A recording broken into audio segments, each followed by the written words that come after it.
10 septembre 87, 5 h du matin. Laurent est réveillé par un drôle de bruit. Au-dessus de la maison plane une forme étrange.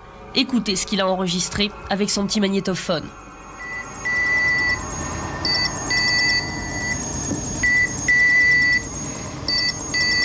Un an auparavant, presque jour pour jour, une voisine de Laurent avait elle aussi eu une curieuse apparition. Sur le chêne là-bas, vous voyez le chêne qui est là, Ouais. bon, ben ça venait à venir comme ça, tout doucement. Et vous avez pensé que c'était quoi à ce moment-là? Ben un ovni. Et avant de le voir, vous y croyiez, vous, aux ovnis? Non, je vous dis. Et maintenant, vous y croyez? Oui, vraiment. Vous avez eu peur d'être enlevé? Oh non, oh, ça ne m'est pas venu à l'idée, certainement pas. Oui, mais non, elle est pas. Non, j'ai pas eu peur de ça. C'est ce que j'ai dit aux gendarmes.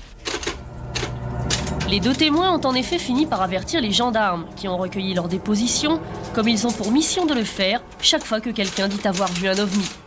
Bonjour monsieur. Bonjour madame. Vous désirez? J'ai vu un ovni ce matin très tôt, là, à côté de chez moi. Ah bah dites, c'est particulier ça. Bah oui, ouais, mais c'était assez bizarre. Forme de l'engin, couleur, vitesse de déplacement, tout a été consigné dans un épais procès-verbal. Aucun détail, même farfelu, n'a provoqué leur hilarité. Resté un petit moment. On va prendre ça en considération. Ça ne vous fait pas rire, quoi? Absolument. Non, pas du tout. C'est tout à fait normal. Les gendarmes se sont immédiatement rendus sur les lieux. Mesure de la radioactivité, recherche de traces, ils ont glané les indices comme dans n'importe quelle affaire criminelle.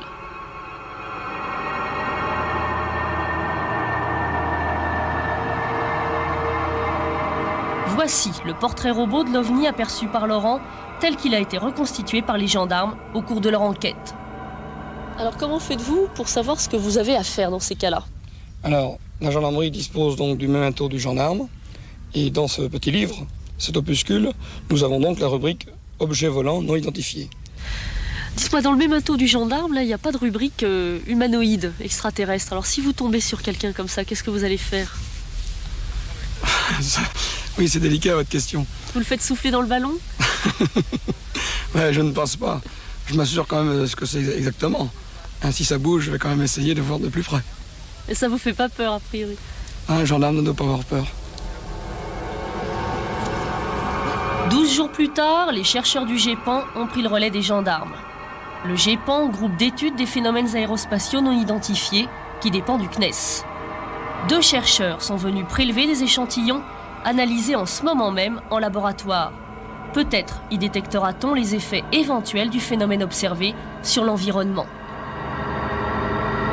Ils ont également affiné la description de l'engin par le témoin, grâce notamment à ce qu'ils appellent une échelle de couleurs.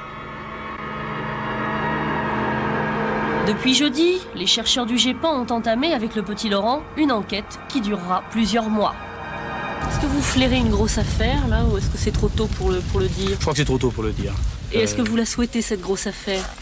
Mais je pense que il est certain que pour nous, il serait intéressant de pouvoir confirmer qu'il y a des manifestations que nous ne pouvons pas expliquer, qui se produisent et qui laissent donc augurer pour la recherche scientifique des années merveilleuses.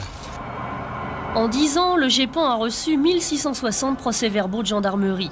Il a réalisé 20 enquêtes, 3 cas restent inexpliqués.